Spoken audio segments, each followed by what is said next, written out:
साथियों, उत्तर प्रदेश माध्यमिक शिक्षा परिषद प्रयागराज के कक्षा 10 के संस्कृत विषय में गद्य खंड के अंतर्गत आइए पढ़ते हैं आज का अवतरण। और आज हम प्रयास करेंगे कि यह पाठ पूरा हो जाए। पढ़ने से पहले आपसे निवेदन करेंगे कि आप अपना रफ और अपनी लेखनी लेकर बैठिएगा, जिससे कि कठिन शब्दों के अर्थ आप नोट कर सकें। और यदि किसी प्रकार के कोई प्रश्न बनेंगे तो कमेंट कीजिएगा। आपके परिचय में जितने विद्यार्थी दूसरे विद्यालयों में संस्कृत विषय पढ़ रहे हैं, आप उन विद्यार्थियों तक भी इस वीडियो को शेयर कीजिएगा और उन्हें कहिएगा कि चैनल को सब्सक्राइब कर लेंगे। हमारा उद्देश्य संस्कृत के प्रत्येक खंड के प्रत्येक पाठ का संपूर्ण अध्ययन पहुंचाना है। तो आइए पढ़ते हैं आज का अवतरण।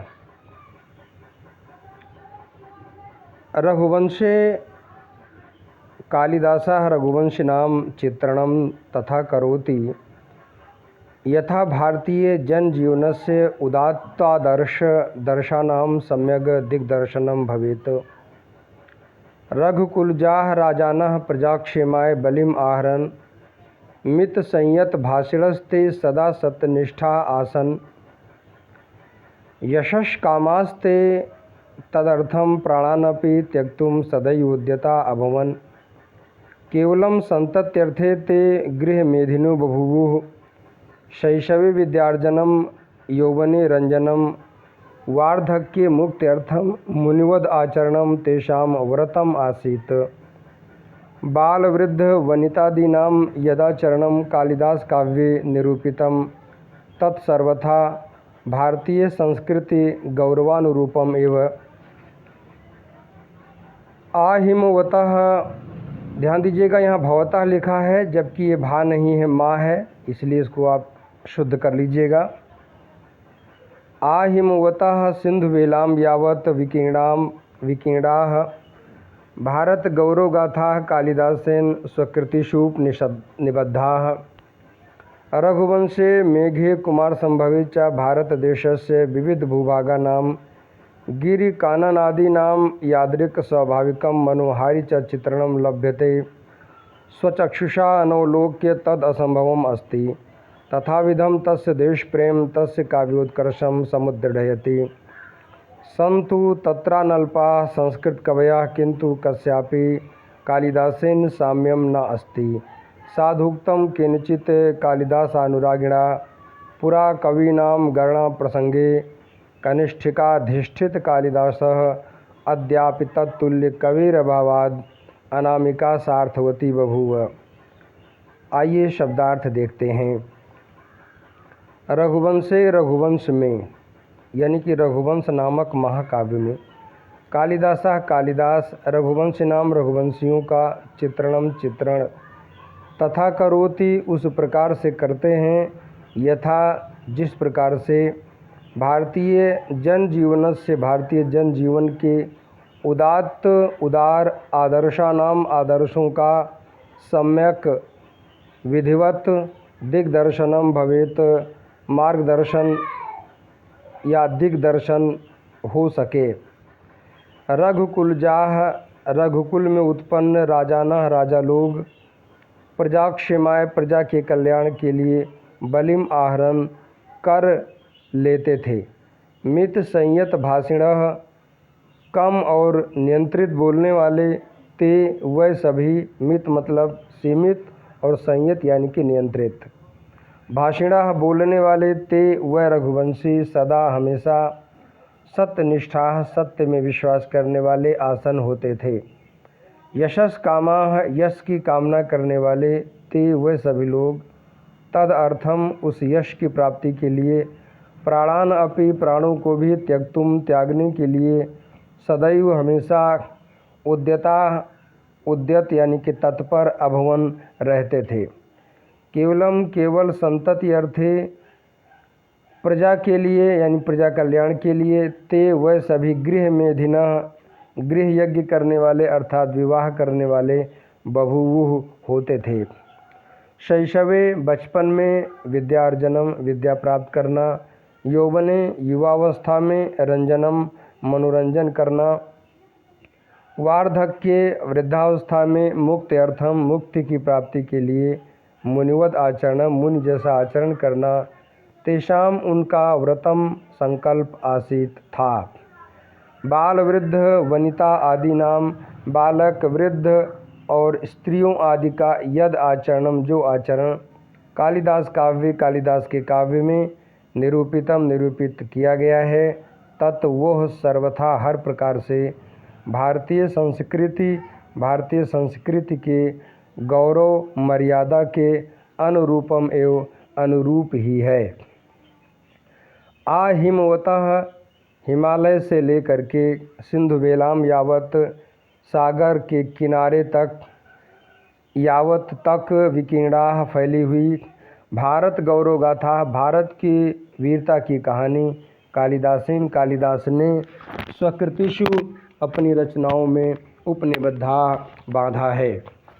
रघुवंश में, मेघे मेघदूत में, कुमार संभवेचा और कुमार संभवम में, भारत देश के विविध भूभागा नाम अनेक भूभागों, गिरि कानन आदि नाम पहाड़ और जंगलों आदि का यादृक जिस प्रकार का स्वाभाविक मनोहारिचा और मनोहर चित्रण लभ्यते प्राप्त होता है, स्वचक्षुषा अपनी आँखों से अनअवलोक्य बिना देखे तद असंभवम अस्ति, वह चित्रण असंभव है। तथा विधम उस प्रकार का, तस्य उनका, देश प्रेम तस्य उनके काव्य उत्कर्षम काव्य की श्रेष्ठता को समुद्रढ़यति मजबूत बनाता है। संतु हो सकते हैं तत्र उस साहित्य के क्षेत्र में अनल्पाः अनेक संस्कृत कवया संस्कृत के कवि, किंतु परंतु कस्य अपि किसी की भी कालिदास के साथ साम्यम समानता न अस्ति नहीं है। साधु ठीक ही उक्तम कहा है, केनचित किसी कालिदास अनुरागिणा कालिदास के प्रेमी ने, पूरा अनुरागी का अर्थ होता है प्रेमी और यहाँ तृतीय एकवचन का पद लगा हुआ है, प्रेमी के द्वारा ऐसा कहा गया है। पूरा प्राचीन काल में कवि नाम कवियों की गणना के प्रसंगे अवसर पर कनिष्ठिका, प्रथम गिनी जाने वाली कनिष्ठिका नामक उंगली पर अधिष्ठित विराजमान रहते थे कालिदास। अद्यपि आज भी तत्तुल्य उनके समान कवि के अभावात न रहने के कारण अनामिका नामक दूसरे स्थान को देने वाली उंगली, अनामिका जिस पर किसी का नाम नहीं आया है, इस रूप में सार्थवती सार्थक बभूव हो गई है। अब आइए इनके व्याकरण के तत्व देख लेते हैं। रघुवंश में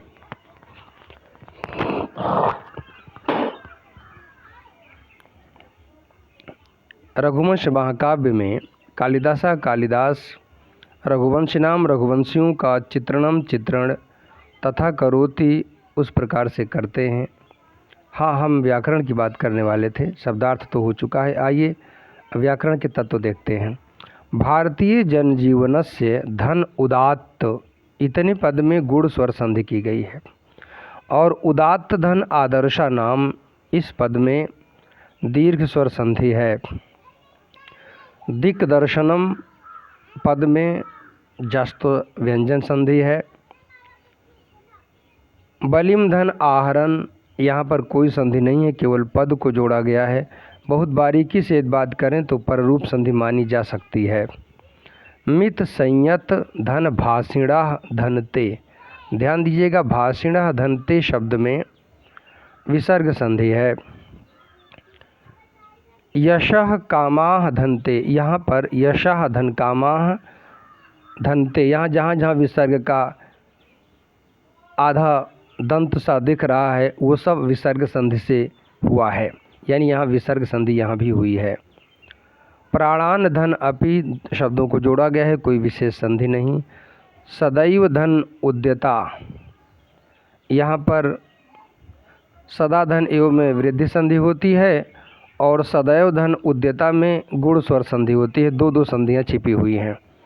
त्यक्तुम अति महत्वपूर्ण शब्द है, ये पूछा जा सकता है। इसमें तुमुन प्रत्यय लगा हुआ है जो आपके लिए एक एक अंक के प्रश्नों में पूछा जा सकता है। संतति धन अर्थे, यहाँ पर यड़ स्वर संधि है। विद्याधन अर्जनम दीर्घ स्वर संधि है। मुक्ति अर्थम, ये शब्द है मुक्ति धन अर्थम, यहाँ पर यड़ संधि है। मुनिवत धन आचरणम, व्यंजन संधि में जस्तो संधि लगी है। व्रतम धन आसीत, कोई संधि नहीं है, केवल शब्द को जोड़ा गया है। बाल वृद्ध वनिता धन आदि नाम, यहाँ दीर्घ स्वर संधि है। यत धन आचरणम जस्तो संधि है। झलाम जशोवंते सूत्र लगता है। और भारतीय संस्कृति धन गौरव धन अनुरूपम धन एव, गौरव धन अनुरूपम एव पद में दीर्घ स्वर संधि है। आहिमवतः अति महत्वपूर्ण शब्द है, यहाँ पर अव्ययी भाव समास लगा हुआ है। आहिमवतः, जिसके बारे में हम कह रहे हैं कि मिसप्रिंट है, ये भा लिखा हुआ है, माँ होना चाहिए। आहिमवतः का अर्थ है हिमालय से लेकर। आगे चलते हैं। गौरव गाथा अलग अलग शब्द है, केवल समास किया गया, समास की चर्चा यहाँ इसमें नहीं कर रहे हैं। गौरव की गाथा तत्पुरुष समास बनता है, लेकिन इसे यहाँ छोड़ रहे हैं। स्वकृतिषु धन उपनिबद्धा, यहाँ पर दीर्घ स्वर संधि है। गिरि कानन आदि नाम, ये शब्द है, यहाँ पर दीर्घ स्वर संधि है। और स्वचक्षुषा धन अनवलोक्य, यहाँ पर भी दीर्घ स्वर संधि है। तत् धन असंभवम धन अस्ति, यहाँ पर व्यंजन संधि में जस्तो संधि लगी है। काव्य धन उत्कर्षम, यहाँ पर गुण स्वर संधि है। सम धन उद्दृढ़यति, केवल शब्द को जोड़ा गया है। तत्र धन अनल्पाह, यहाँ पर दीर्घ स्वर संधि है। और कस्य धन अपि में भी दीर्घ स्वर संधि है। ना धन अस्ति में भी दीर्घ स्वर संधि है। साधु धन उक्तम, यहाँ भी दीर्घ स्वर संधि है। कालिदास धन अनुरागिणा, यहाँ पर भी दीर्घ स्वर संधि है। इन सब में सूत्र वही लगा है, अकः सवर्णे दीर्घः। अब जो पद्यांश है इसे ध्यान से देखिएगा। कनिष्ठिका धन अधिष्ठित धन कालिदासा, यहाँ पर दीर्घ स्वर संधि है। अद्य धन अपि में भी दीर्घ स्वर संधि है। कवेह धन अभावात, ध्यान दीजिए, तत् धन तुल्य, तत्तुल्य, चर तो संधि की गई है। कवेह धन अभावात धन अनामिका, जस तो संधि की गई है। चर तो संधि का सूत्र आप देखिएगा, आपको कक्षा 9 के पाठ्यक्रम में मिलेगा और वहीं पर आपको जस्तो का भी नियम मिलेगा। चरतो का जो सूत्र है खरीचा सूत्र है और जस्तो का है झलाम जशो अंते। यहाँ सूत्रों की चर्चा जरूरी नहीं है। अब ध्यान दीजिएगा, अनुवाद की बारी है, लेकिन कुछ बातें आपकी परीक्षा से जुड़ी हुई जो यहाँ पर पूछी जा सकती हैं। हमने कहा था आहिमवता में अव्यय भाव समास, ये पूछा जा सकता है। त्यक्तुम में तुमुन प्रत्यय, ये पूछा जा सकता है। और ये पूछा जा सकता है कि कनिष्ठिका उंगली पर किसी व्यक्ति को कौन सा स्थान दिया जाता है, तो उत्तर होगा प्रथम स्थान। और दूसरा स्थान अनामिका पर गिना जाता है, क्योंकि कालिदास जैसा कोई दूसरा हुआ ही नहीं, तो वो अनामिका ही होकर रहेगी, क्योंकि उस पर किसी का नाम ही नहीं गिना गया। आइए हिंदी अनुवाद समझते हैं। प्रसंग, प्रस्तुत अवतरण में महाकवि कालिदास की असाधारण विशेषताओं का उल्लेख करते हुए उन्हें समस्त संस्कृत कवियों में सर्वश्रेष्ठ बताया गया है। हिंदी अनुवाद। रघुवंश में कालिदास रघुवंशियों का उस प्रकार चित्रण करते हैं जिस प्रकार से भारतीय जनजीवन के उदार आदर्शों का विधिवत प्रदर्शन हो सके। रघुकुल में उत्पन्न होने वाले राजा लोग प्रजा के कल्याण के लिए कर यानी कि टैक्स लेते थे।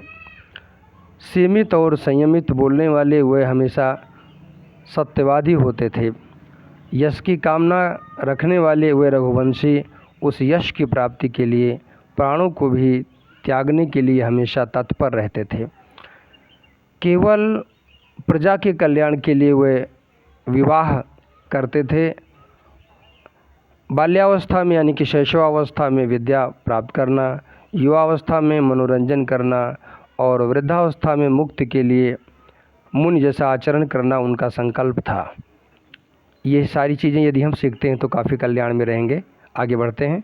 बालक, वृद्ध, स्त्रियों आदि का जो आचरण कालिदास के काव्यों में निरूपित है वो हर प्रकार से भारतीय संस्कृति की गौरव के अनुरूप ही है।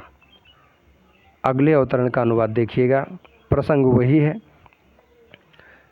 हिमालय से लेकर के सागर के किनारे तक फैली हुई भारत की गौरव गाथा को कालिदास ने अपने काव्यों में बांधा है। रघुवंश, मेघदूत और कुमार संभवों में भारत देश के अनेक भूभागों, पर्वत, जंगल आदि का जो स्वाभाविक मनोहर चित्र प्राप्त होता है वह अपनी आँखों से देखे बिना असंभव है। अर्थात वो सब उन्होंने देखा था फिर लिखा है। उस प्रकार का उनका देश प्रेम उनके काव्य की श्रेष्ठता को मजबूत करता है। संस्कृत साहित्य में असंख्य कवि हो सकते हैं, अनेक कवि हो सकते हैं, किंतु किसी की भी कालिदास के साथ समानता नहीं है। कालिदास के किसी प्रेमी कवि ने ठीक ही लिखा है।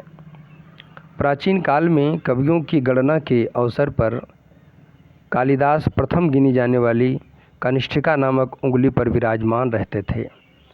आज भी उनके समान कवि के न रहने के कारण अनामिका नामक उंगली सार्थक बनी हुई है, अर्थात दूसरा स्थान किसी को मिल ही नहीं पाया है। विद्यार्थियों ध्यान से वीडियो देखिएगा, समझिएगा, सुनिएगा।